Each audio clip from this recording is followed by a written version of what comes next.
L'homme dans la projection cosmogonique.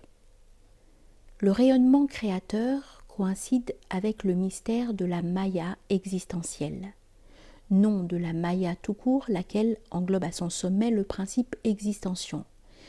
Le monde entier est Maya, mais Maya n'est pas entièrement le monde.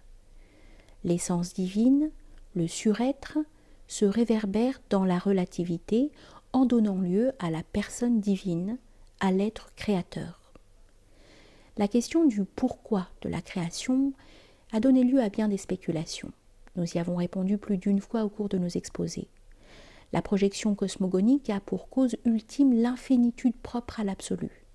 Or, qui dit infinitude, dit toute possibilité, et par conséquent, débordement des potentialités divines, conformément au principe qui veut que le bien tende à se communiquer. On dit que Dieu a créé le monde par un acte libre de sa volonté. Mais c'est uniquement pour souligner que Dieu n'agit pas sous contrainte. Ce dernier terme prête d'ailleurs à confusion, car il va de soi que Dieu est bien obligé, entre guillemets, d'être fidèle à sa nature, et que de ce fait, il ne peut pas ne point se manifester par une chaîne quasi-éternelle ou coéternelle de création. Chaîne qui, relevant de la Maya cosmique, ne saurait affecter la transcendance de la divinité, même personnelle. Les productions du rayonnement créateur sont à la fois successives et simultanées.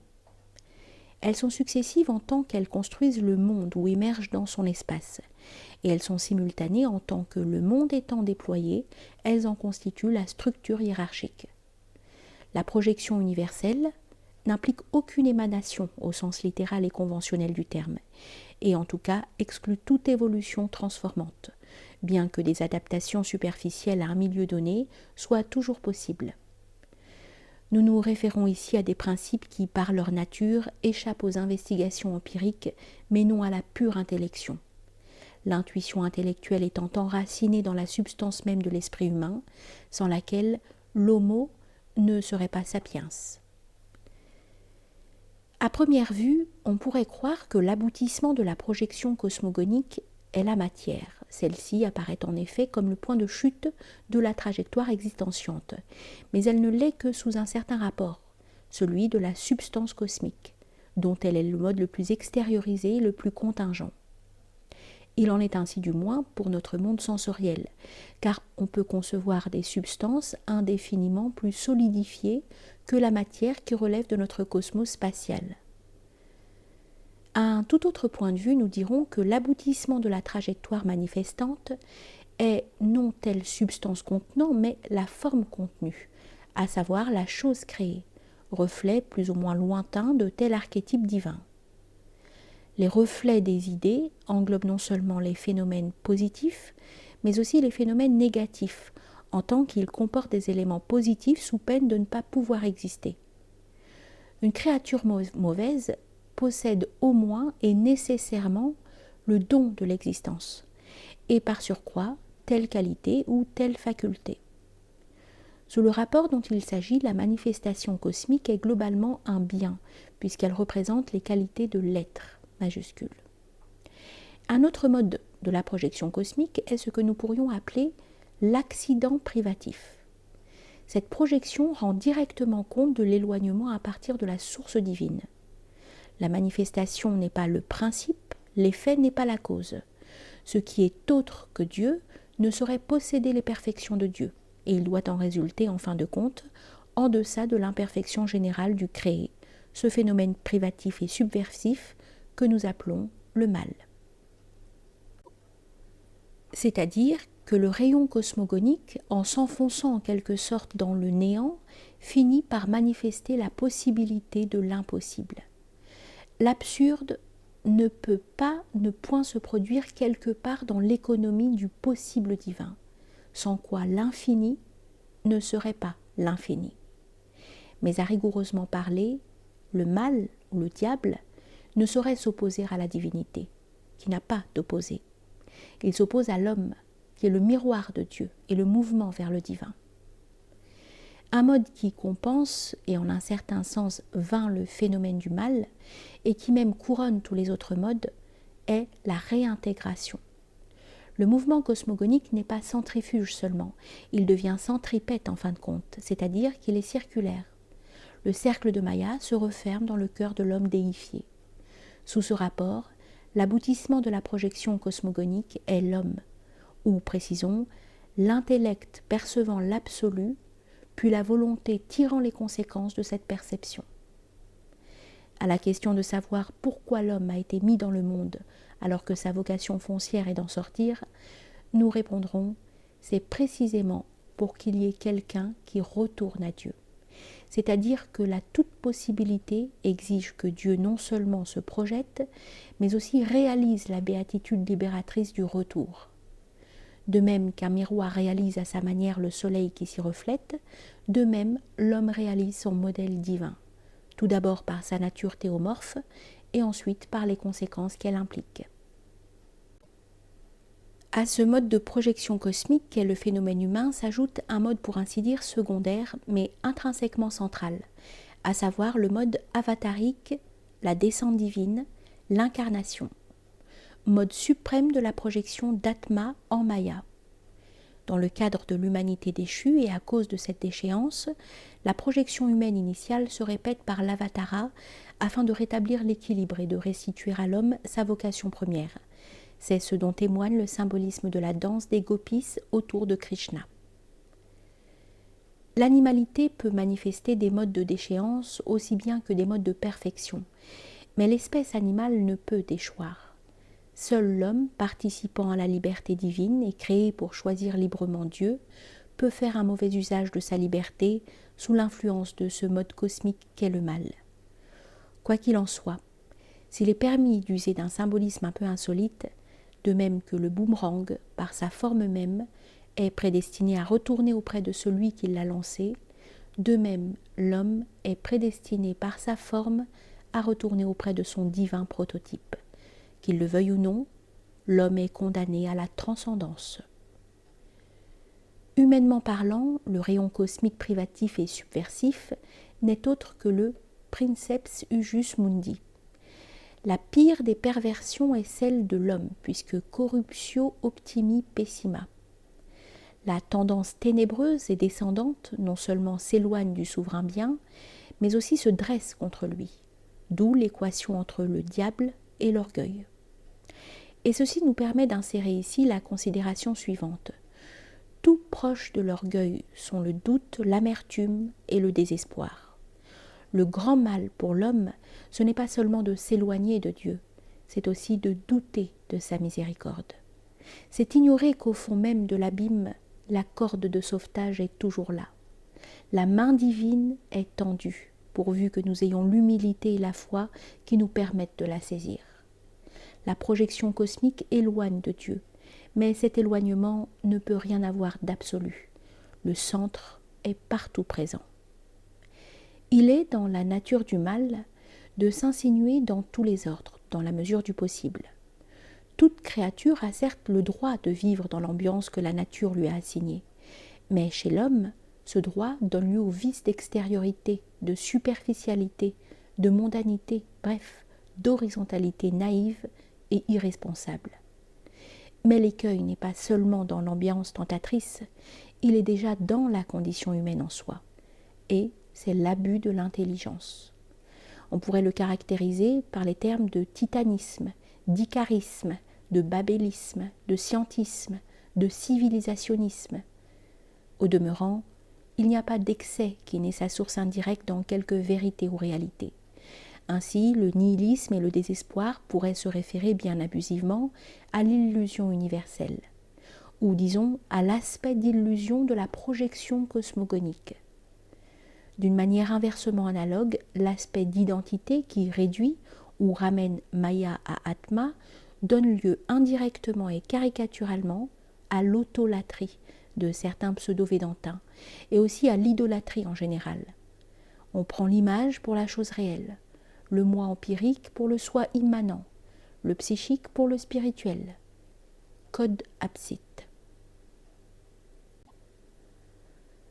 L'homme, avons-nous dit, a été mis dans le monde pour qu'il y ait quelqu'un qui puisse retourner à Dieu. C'est ce que suggère, parmi d'autres signes, cette théophanie, surnaturellement naturel qu'est le corps humain. L'homme étant imago Dei, son corps symbolise nécessairement le retour libérateur à l'origine divine, et en ce sens, il est souvenir de Dieu. Il est vrai que l'animal noble, tel le cerf, le lion, l'aigle, le cygne, exprime lui aussi tel aspect de la divine majesté. Mais il ne manifeste pas le retour libérateur de la forme à l'essence. Il demeure dans la forme, d'où son horizontalité. Le corps humain, au contraire, est vertical. Il est un sacrement, qu'il soit masculin ou féminin.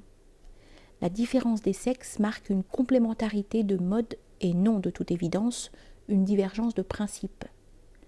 La nudité sacrale, dans l'Inde par exemple, exprime l'extériorisation de ce qui est le plus intérieur et corrélativement l'intériorisation de ce qui est le plus extérieur.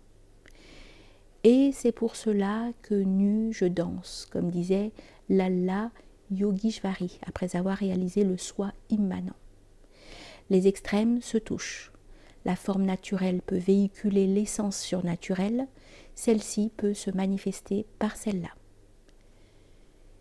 Des esprits peu familiers avec les démarches du symbolisme pourraient contester la déiformité physique de l'homme en faisant valoir par exemple que Dieu n'a ni une face antérieure ni une face postérieure et qu'il ne saurait marcher puisqu'il est immuable. C'est trop évident quand on prend les choses à la lettre, mais il importe de comprendre que les niveaux incommensurables des points de comparaison n'abolissent pas l'analogie, ni par conséquent le symbolisme. La face postérieure dont il peut s'agir ici n'est autre que Maya, en tant qu'elle sépare l'être du surêtre. La face antérieure est l'être en tant qu'il conçoit les possibilités à projeter dans l'espace de Maya. Et la marche de Dieu en cette projection même. Est cette projection même. L'être majuscule, du fait qu'il relève de Maya, tourne le dos au surêtre, tout en lui restant uni sous le rapport de l'essence. Et il tourne sa face vers Maya du fait même qu'il existencie les potentialités qui feront le monde. Enfin, nous dirons que la démarche du Créateur est noble. Elle possède la qualité de beauté en ce sens qu'en manifestant les archétypes, Dieu observe toujours la hiérarchie des choses. Mais il va de soi que le principe suprême ne saurait sortir de lui-même. La marche divine, dans et par Maya, est pour ainsi dire un rêve de la divinité, laquelle demeure unique et immuable. C'est pour les créatures seulement que ce rêve est une extériorisation, une créatio ex nihilo précisément. Il n'y a aucune vertu qui ne dérive de Dieu, et il n'y en a aucune qu'il ne possède pas. Ce qui permet de poser la question de savoir s'il possède la vertu d'humilité, laquelle par définition appartient à la créature, question pour le moins paradoxale et malsonnante, mais logiquement inévitable.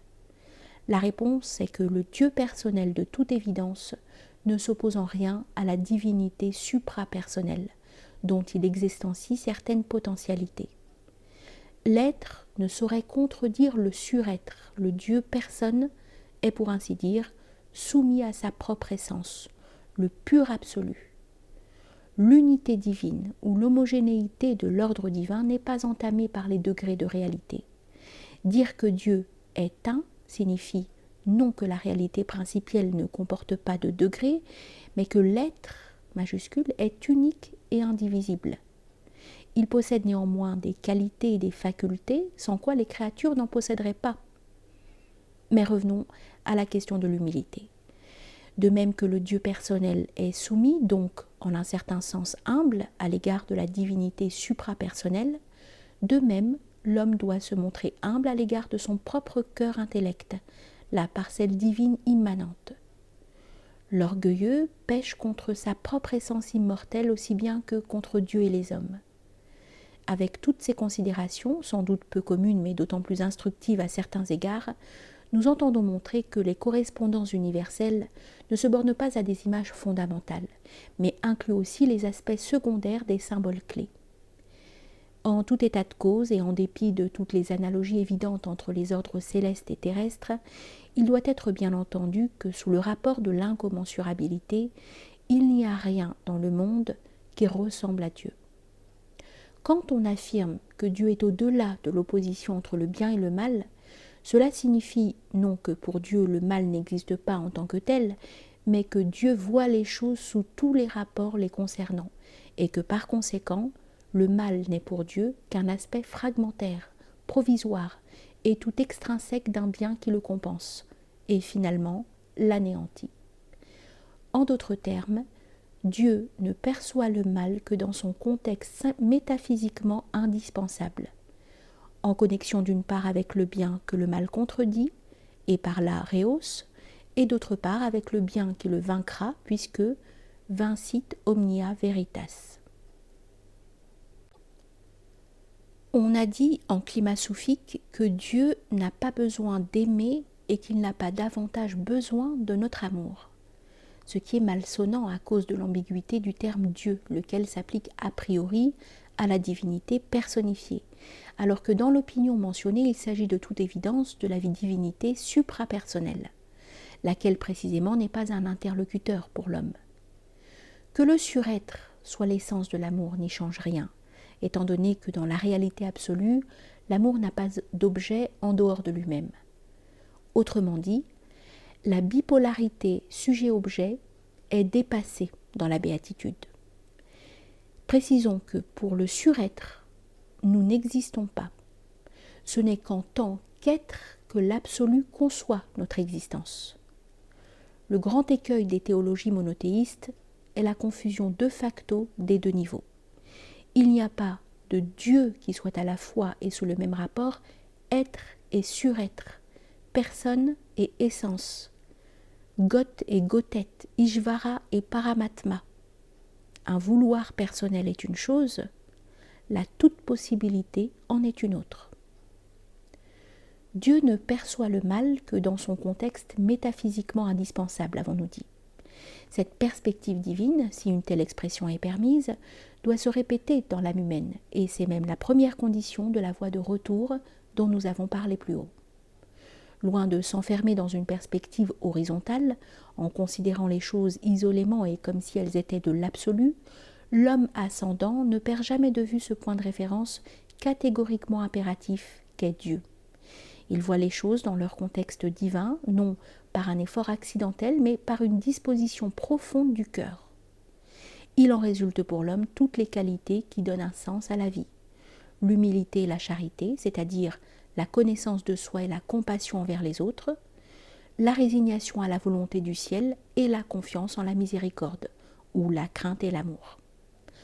Ou encore le discernement du réel absolu entraîne logiquement celui du réel relatif, à savoir aussi de l'ego, d'où la vertu d'humilité.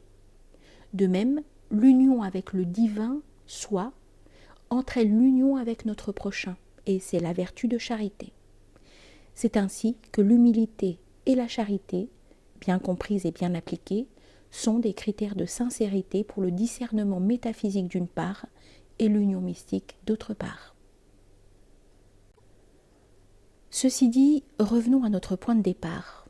Atma est devenu Maya afin que Maya devienne Atma.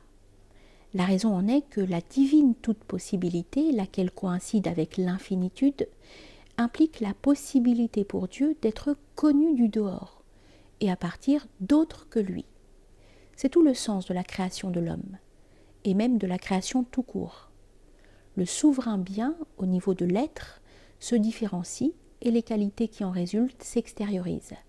Sans un absolu se faisant relativité, il n'y aurait pas de monde. Certes, la projection cosmogonique éloigne de Dieu, mais c'est dans le sens d'une Felix culpa, la Bible l'atteste. Et Dieu vit que cela était bon. En langage bouddhique, que tous les êtres soient heureux. C'est-à-dire que, au-delà des cycles de l'existence, le dernier mot est à la béatitude, laquelle coïncide avec l'être et partant avec l'essence de tout ce qui est.